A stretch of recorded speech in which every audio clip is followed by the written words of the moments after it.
Институциите започнаа да го спроведуваат договорот Заев Мицкоски за предвремени парламентарни избори на 15 јули. Талат Џафери стави подпис на решението за изборите. Го испратил до ДИК и Министерствата за внатрешни работи и правда. Собранискиот спикер потврдува дека кампањата за овие избори ќе се разликува од претходните. Повикува на дисциплинирано почитување на препораките за заштита на здравјето на граѓаните. Овие избори ќе бидат невообичаени по тоа што нема да има вообичаена изборна кампања. Меѓутоа тоа што е поважно и на кое ќе мора сите да се придржуваме на најдисциплиниран начин се мерките и препораките на Министерството за здравство со цел да се заштити здравјето и животот на граѓаните.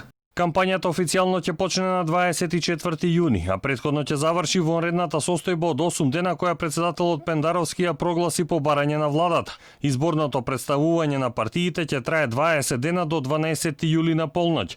Тогаш започнува предизборниот молк. Овој пат ќе се гласа 3 дена. На 13 и 14 јули ќе гласаат болните и изнемоштени и заразените со COVID-19 и луѓето во самоизолација. На 15 јули гласањето ќе започне во 7 и ќе трае до 21 часот. ДИК го објавува роковникот според новиот изборен датум и го предава изборниот материјал до општинските изборни комисии.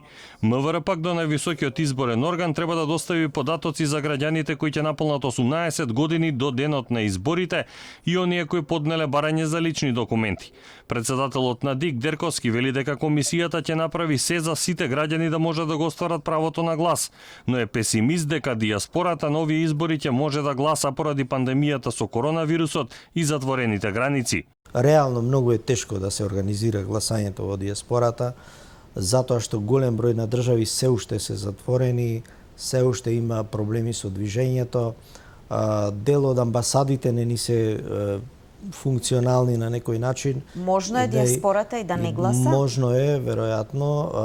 Јас не можам тоа категорично да го тврдам, меѓутоа можно е. Со реакција на изјавата на Дерковски се јави Ана Дуковска од движењето од дијаспората Ние сме Македонија.